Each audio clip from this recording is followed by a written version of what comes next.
Welcome back जनाब। Programme में एक बार फिर से आपको खुशामदीद कहते हैं और शर्जील मलिक साहब इस वक्त हमारे साथ मौजूद है, मुस्लिम लीग नून के रहनुमा। उनसे ज़रा बात कर लेते हैं। मलिक साहब, मुलाकात करवा देते, इसमें मुलाकात कराने में ऐसा क्या मसला था? अभी ये बात सवालात उठ रहे हैं, पाकिस्तान तहरीक इंसाफ ने इन कैमरा इजलास में शिरकत नहीं की, वो बात अपनी जगह बिल्कुल दुरुस्त है, लेकिन मुलाकात हो जाती तो ऐसा क्या होता? बाद में भी तो हुई है ना मुलाकात। अगर ये मुलाकात पहले हो जाती तो हो सकता है ये शिरकत भी हो जाती। जी सलमान साहब, बात ये है कि एक कैदी की किस तरीके से मुलाकात करवाई है। इमरान खान एक मुजरिम है, उनको सजा हुई है, उनकी कैसे मुलाकात करवाई जाती? इसमें आने के लिए पीटीआई जो शर्तें रख रही थी, कल इनके पहले कह रहे थे कि शिरकत करेंगे, फिर ये कह रहे थे हम शिरकत नहीं करेंगे। ये तो देखिए ना, इनके लिए तो इमरान नाउज बिल्ला इमरान खान पाकिस्तान से फर्क है। एक तो रियासत पाकिस्तान के सिलसिले में खड़ा होना चाहिए था। बदकिस्मती है कि जिस तरीके से जब से जाफर एक्सप्रेस वे पे हमला हुआ, उसके बाद से आप सोशल मीडिया पे देख लेंगे किस तरीके से इन्होंने सोशल मीडिया के ऊपर मुहाज गर्म किया। जो रॉ के और बीएलए के अकाउंट उनसे जो वीडियो सर्कुलेट होती थी उनको ये आगे वायरल करते रहे हैं। फिर ये पाकिस्तान अफवाज के खिलाफ प्रोपेगेंडा करते रहे हैं। ये 2 दिन से देखेंगे जिस तरीके से हाफिज आसिम मक्की साहब के खिलाफ प्रोपेगेंडा कर रहे हैं। क्या मौजूद माशरे में ऐसी मिसालें मिलती हैं? सर जी, मैं एक बात बताऊं आपको सर, एक बात तो मैं मेंशन कर दूं, nobody is above the Pakistan. Pakistan से ऊपर कोई भी नहीं है, कोई नहीं हो सकता। कोई शख्सियत पाकिस्तान से ऊपर नहीं है। पाकिस्तान है तो हम सब है। पहली बात सर, जब ये एक्सटेंशन वाला मामला खान साहब के दौर में हुआ था, आप लोग भी तो गए थे नवाज शरीफ से मुलाकात करने के लिए। उस वक्त वो भी कन्विक्टेड थे सर जी, उस वक्त वो भी इलाज कराने के लिए बरतानिया गए हुए थे। तो उस वक्त क्यों फिर आप लोगों ने मुलाकात? उस वक्त ये भी कहते थे कि आप एक सजा याफ्ता शख्स से मुलाकात करने के लिए जा रहे हैं, एक कौमी सलामती के मैटर को लेके या दीगर मैटर, ये चले अंदरूनी मामलात को लेके आप उनसे मशवरा करने जा रहे हैं। सर सवाल तो उनका उस वक्त भी था। हेलो जी मलिक साहब, आवाज आ रही है? जी सलमान साहब, बात यह है कि देखें कि पीटीआई ने पिछले 1 साल में जिस तरीके से पाकिस्तान के खिलाफ जो चीजें की हैं, आप मुझे बता कैसे अब जाफर एक्सप्रेस पे जब हमला हुआ है, मैं फिर उस बात पे आऊंगा। सोशल मीडिया पे जो 2 दिन से मुहाज गर्म किया हुआ है, क्या नोट तौर पे ये मुहाज गर्म आपके से नजर आता था कि सरेआम आर्मी चीफ के खिलाफ, रियासत के खिलाफ जिस तरीके से मुहाज गर्म किया हुआ है, सोशल मीडिया पे रखा के और बीएलए के अकाउंट से सर्कुलेट वीडियोस की जा रही है। फिर देखें इनके जो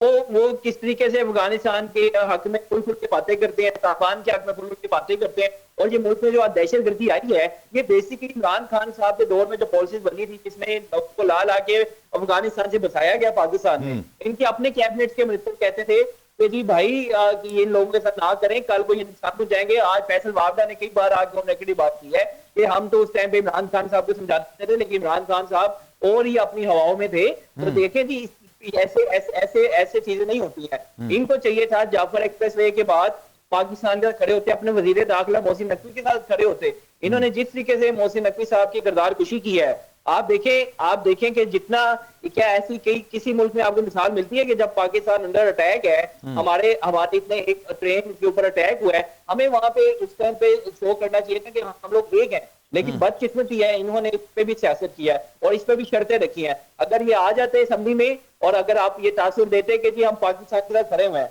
लेकिन इन्होंने तासुर भी ये दिया कि जी हमारे लीडर्स को लाया जाए, लीडर से बात की जाए। पहले तो ऐसी चीजें नहीं होती। अच्छा, तो मलिक साहब बाद में क्यों कराई? बाद में भी नहीं कराते फिर मुलाकात? अभी भी तो इस मीटिंग के बाद भी तो मुलाकात हुई है ना 6 वकला की। सर वो तो मुलाकात रेगुलर बेस के ऊपर है ना। तो सर ये रेगुलर बेस की मुलाकात का टाइम चेंज करके पहले कर देते सर। हुकूमत तो लीनियंसी का मुजाहरा करती है ना, तमाम सियासी जमातों को लेके चलती है। हुकूमत को तो अपने 5 साल मुकम्मल करने होते हैं और अपोजिशन ये चाहती है कि हम जमीन गर्म रखें। हुकूमत ने बड़ी बार कोशिश की है। जब शहबाज शरीफ साहब ने वज़ीर आज़म का हलफ उठाया था, कौमी असम्बली के फ्लोर पे खड़े होकर इनको दावत दी थी कि आगे बैठ के बात, लेकिन ये तो बात नहीं करना चाहते थे। उसके बाद जब सरदार या सादिक साहब ने कोशिश की कि बैठ के फोन करते कमेटी बना दी, अब देखें उस दौरान भी क्या ये लोग सीरियस थे? कभी उनका एक लीडर उठता था, वो कहता था जी हम तो क्या नहीं करना चाहते, दूसरा कहता था हम तो बात करना चाहते हैं। फिर अडियाला जेल से कुछ बयान आता था।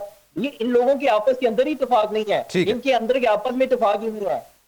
वो तो पार्टी के अंदर देखें, ये तो होता है ना जमहूरियत के अंदर। सर आपकी पार्टी के अंदर भी कुछ चीजों पर इख्तिलाफ और इत्तेफाक होता होगा। गुल साहब, अब्दुल्ला गुल साहब, सर ये do you really think it will help Pakistan Tehreek Insaf? जो आज कुछ हुआ है उसके बाद ये तमाम चीजें, ये पाकिस्तान तहरीक इंसाफ को कहीं ना कहीं जाके कुछ हेल्प करेंगी या उनके लिए मजीद डिजास्टर साबित होंगी?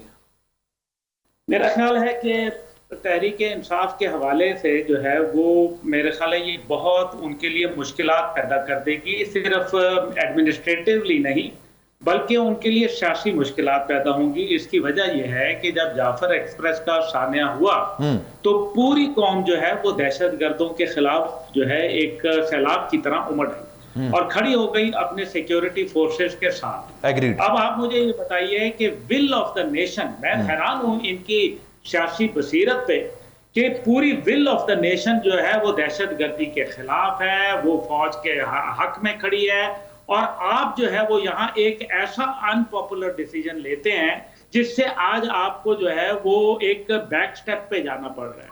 ये मैंने जो कह दिया, इसके बाद नवाज शरीफ साहब 3 दफा वजीर आजम रहे और वो नहीं आए, लेकिन उनकी पार्टी ने बायकॉट नहीं किया, आना चाहिए था। बिल्कुल इसमें कोई दूसरी राय नहीं है और हम तनकीद भी करेंगे, लेकिन एक पार्टी का बायकॉट करना एक ऐसे इजलास का जो नेशनल कौमी सलामती का हो, जिसमें मासूम जाने जा रही। अभी हमारे भाई ने बहुत अच्छी गुफ्तगू की, पीटीआई के बड़े एहतराम है मुझे, लेकिन मैं ये सिर्फ पूछना चाहता हूं कि जो बानी चेयरमैन थे, क्या वो कोई पाकिस्तान की कौमी सलामती के खिलाफ बात करते? तो अगर वो हक में ही बात करते, 2-4 अच्छी बातें बता देते, और अगर वो अच्छी बातें नहीं आप तक मिली थी तो क्या आपके पास कोई जहन नहीं था? और जहां तक फॉर्म 47 की हुकूमत की बात है, तो ये बता दें कि जो डायलॉग करने बैठे थे वो लोग किन के साथ डायलॉग कर रहे थे? क्या वो सलमान मिर्जा के साथ डायलॉग हो रहा था या फिर वो हुकूमती अरकान के साथ हो रहा था? तो ये बोलना, जहां दिल करे आप उसको कबूल कर लें और उनको फॉर्म 47 की बजाय उनको मुस्तकिल हुकूमत मान लें, और जब ना दिल हो तो उसके बाद आप उसको फॉर्म 47 कहते हैं। तीसरी बात, बड़ी अच्छी बात की इन्होंने बड़ा एक लॉयल्टी दिखाई पार्टी की जानिब से, मैं बड़े इनको इज्जत की निगाह से देखता हूं। इन्होंने बड़ा अच्छा बताया कि मैं पार्टी डिसिप्लिन में हूं और मैंने एक ओथ लिया हुआ है। मैं ये सिर्फ पूछना चाहता हूं कि जो कौमी असेंबली में लोग जाते हैं, उन्होंने ओथ किसका लिया होता है? वो पार्टी का वफादार रहता है या वो पाकिस्तान का वफादार, रियासत का वफादार? और अगर मामला पाकिस्तान की सालमियत, पाकिस्तान की बका का हो, तो उसको फिर किसके साथ खड़ा होना चाहिए? Here you are sir. इसलिए आप ये देखें कि जब ये सानिया जाफर एक्सप्रेस हुआ तो सोशल मीडिया के वेरीफाइड पीटीआई के अकाउंट जो थे वो बीएलए के तर्जुमान बने हुए थे, वो पाकिस्तान के तर्जुमान नहीं थे। ये मैं नाम ले सकता हूं, आपको भी पता है, हम सबको पता है। इसके बाद ये बात करते हैं कि अभी जितने भी पार्टी चेयरमैन ने ये कहा है कि जनाब जिसका भी जनाजा हो फौजी का, जिसका भी पुलिस वाले का जनाजा हो दहशतगर्दी से लड़ते हुए वो शहीद हो जाए तो उसके जनाजे पे मत जाओ। इसी वजह से नहीं जाते ना, क्योंकि अगर कौन से जनाजे पे ये लोग गए हैं जहां इन्होंने साथ खड़े हुए हैं अपनी कौम के उन शोहदा के लिए जिन्होंने इनके। मैं आऊंगा आपकी तरफ, अजहर साहब मैं आऊंगा, पूरी बात कंप्लीट है, मैं आपकी तरफ आता हूं। जी जी। अच्छा, अब अगर डिसिप्लिन की बात करते थे, डिसिप्लिन बात कर ली मैंने आपको। अब अगर मकसद यह है कि कौमी सलामती के अमूर है, दहशतगर्दी है, कौम जो है वो इससे जो है नुकसान उठा रही है, पूरी कौम। ये नहीं है कि मैं और आप उठा रहे हैं, क्या सिर्फ फौजी उठा रहे हैं। आपकी इख्तलाफ राय हो सकती है, वो आपकी आर्मी चीफ से भी हो सकती है, वो आपकी जो है वो आईएसआई के सरबराह से भी हो सकती है, लेकिन क्या सिपाही से भी हो सकती है? वो सिपाही जो जाफर एक्सप्रेस के ऊपर जो है वो अपनी जान देता है, वो सिपाही जो आपके सरहद को महफूज बनाता है, जो दहशतगर्द के सामने अपने सीने को पेश कर देता है और वो गोली खुद खा लेता है किसी और के बजाय, तो क्या फिर उसके साथ हमें खड़ा होना चाहिए? उसके साथ हमें जो है उसके खून की कोई तकरीम है? कोई उसके खून की जो है वो इज्जत और आबरू है? कोई उस खून का जो है हमें पास है? कोई उस खून का जो है हमें एहसास है? और अगर नहीं है तो फिर हमें अपनी हुब्बुल वतनी के ऊपर गौर करना चाहिए।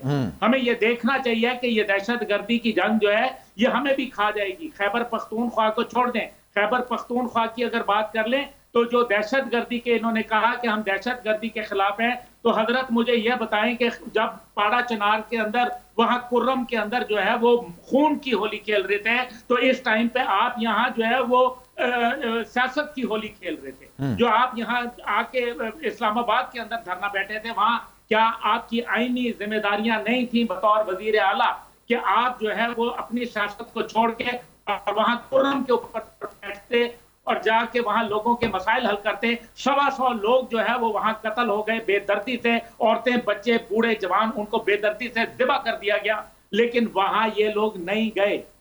मैं आपसे पूछना चाह रहा हूं, मैं हुब्बुल वतनी का तकाजा किससे करूं? मेरी पार्टी की लॉयल्टी जरूरी है या मेरे जो है मुल्क की वफादारी जरूरी है? मेरा मुल्क है तो मेरी पार्टी है, मेरा मुल्क अगर नहीं है तो मेरी पार्टी जाए जहन्नम में, चाहे वो मेरी जाती तहरीक जवानान क्यों ना हो। खुदा की कसम एक दफा नहीं, उधर पाकिस्तान है तो पार्टी है ना, आपकी बात बिल्कुल दुरुस्त है, पाकिस्तान है तो पार्टी है, बिल्कुल बिल्कुल बिल्कुल बात दुरुस्त है आपकी। ऐसी 1000 पार्टियां कुर्बान है पाकिस्तान सर, बात दुरुस्त है समेत, जी जी, मेरी औलाद मेरे पाकिस्तान पर कुर्बान।